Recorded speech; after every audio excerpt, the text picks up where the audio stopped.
Garuda Express, an international courier service. మాటల్ని తిప్పేసి మాట్లాడే విషయంలో కేంద్ర మంత్రి వెంకయ్య నాయుడుకి ఎంత అద్భుతమైన కళ ఉందో దేశ ప్రజలందరికీ తెలుసు.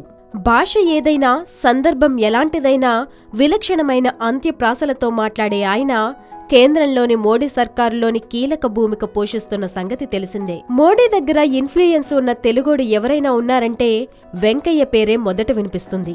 ఏపీ ముఖ్యమంత్రి చంద్రబాబుకు జాన్ జిగేరీగా వ్యవహరించే వెంకయ్య తాజాగా ఆసక్తికర వ్యాఖ్యలు చేశారు. తన వెనుక ఎవరున్నా తనకు ఇష్టం ఉండదంటూ, అందుకు కారణం ఏంటో తెలుసా అంటూ ఆయన చెప్పిన ఉదాహరణ వింటే ఆశ్చర్యపోవాల్సిందే. ఎందుకంటే ఆయనకు అత్యంత సన్నిహితుడుగా పేరున్న చంద్రబాబు గురించే ఆయన చెప్పడం. వెన్నుపోటుకు బ్రాండ్ అంబాసిడర్గా చెప్పుకునే బాబు వెన్నుపోటు ఎపిసోడ్పై వెంకయ్య చేసిన వ్యాఖ్యలు వింటే బాబు ఎంత డేంజర్ అన్న భావన కలగడం ఖాయం.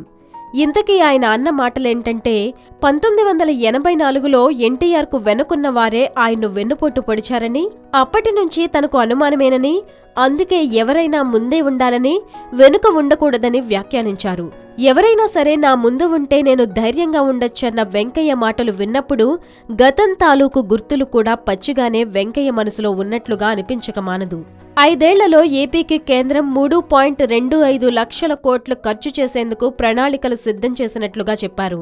వెనుకున్న వారితోనే ఇబ్బంది అని చెప్పిన వెంకయ్య, ఏపీ అభివృద్ధిలో బాబు వెనుక ఉన్న వెంకయ్య ఆయన మాదిరే ఏపీ ప్రత్యేక హోదాకు వెన్నుపోటు పొడవడంపై ఏమంటారో మరి. హాయ్ యోయో వ్యూవర్స్, సబ్స్క్రైబ్ చేసేటప్పుడు అక్కడ ఉండే గంట సింబల్ను ప్రెస్ చేయడం మర్చిపోవద్దు.